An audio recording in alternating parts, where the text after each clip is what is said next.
নমস্কার। আবার বন্ধুরা, আপনাদের সঙ্গে আমি অসীম চক্রবর্তী। আজ করতলের মঙ্গলের অবস্থান নিয়ে আলোচনা। হাতে মঙ্গল গ্রহের ক্ষেত্রটি লক্ষ্য করুন। হৃদয় রেখা ও শিরোরেখার মধ্যবর্তী যে স্থান, সেই স্থানটি মঙ্গলের ক্ষেত্র। যদি জাতক জাতিকার হাতে ওই ক্ষেত্রটি সমতল হয়, তবে বুঝতে হবে সেই জাতক জাতিকার ক্ষেত্রে মঙ্গল অত্যন্ত শুভ।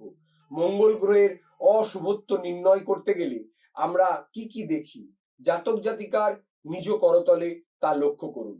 যদি ওই ক্ষেত্রটি সামান্য উঁচু হয়ে থাকে, তবে জাতক জাতিকার অহংকার, ক্রোধ অতিমাত্রায় থাকে।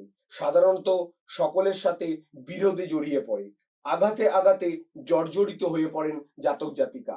যদি জাতক জাতিকার মঙ্গলের ক্ষেত্রটি ঢেউ খেলানো অর্থাৎ উঁচু ও নিচু হয়ে থাকে, এই ধরনের জাতক জাতিকারা মানসিকভাবে সর্বদাই বিপর্যস্ত হন এবং একগুঁয়েমির জন্য অনেক কিছু হারিয়ে ফেলেন।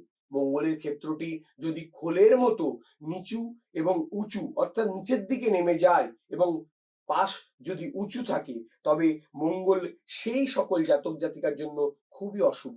এই সকল জাতক জাতিকা নিজে কিছু করতে পারেন না, অপরের উপরে নির্ভরশীল হন। অন্যদিকে তাদের স্বাধীনতা স্পৃহা ও আত্মসম্মান জ্ঞানের অভাব পরিলক্ষিত হয়। সকলের কাছে ছোট হন, আত্মপ্রত্যয় বলে কিছু থাকে না।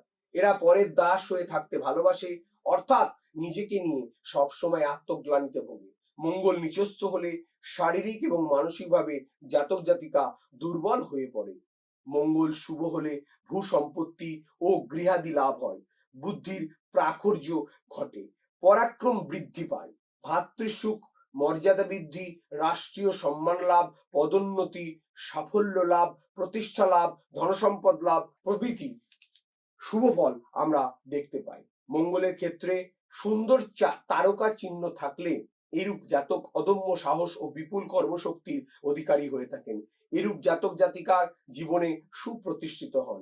মঙ্গলের ক্ষেত্রে ত্রিভুজ চিহ্ন থাকলে এইরূপ জাতক জাতিকা এক্সিকিউটিভ পদে বিশেষ যোগ্যতার পরিচয় পেয়ে থাকেন। মঙ্গলের ক্ষেত্রে স্পষ্ট ও পরিষ্কার চতুষ্কোণ চিহ্ন বিশেষভাবে শুভত্বের পরিচয়। এইরূপ চিহ্ন গৃহ ও ভূসম্পত্তি লাভের কারক হয়ে দেখতে পাই। মঙ্গলের ক্ষেত্রে একটি রেখা সাধারণত আমরা দেখতে পাই, তাকে প্রলম্ব রেখা বলা হয়। সাংগঠনিক শক্তি, সাফল্য ও প্রতিষ্ঠার পরিচয়। তবে মঙ্গলের ক্ষেত্রটি সমতল হওয়া অবশ্যই প্রয়োজন। মঙ্গল গ্রহ অশুভ হলে সাধারণত মঙ্গলের ক্ষেত্রে মলিন ও ছিন্ন ভিন্ন তারকাযুক্ত যদি চিহ্ন থাকে, তবে হঠকারিতা ও দুঃসাহসের জন্য এরূপ জাতককে কষ্ট ও দুঃখ ভোগ করতে হয়।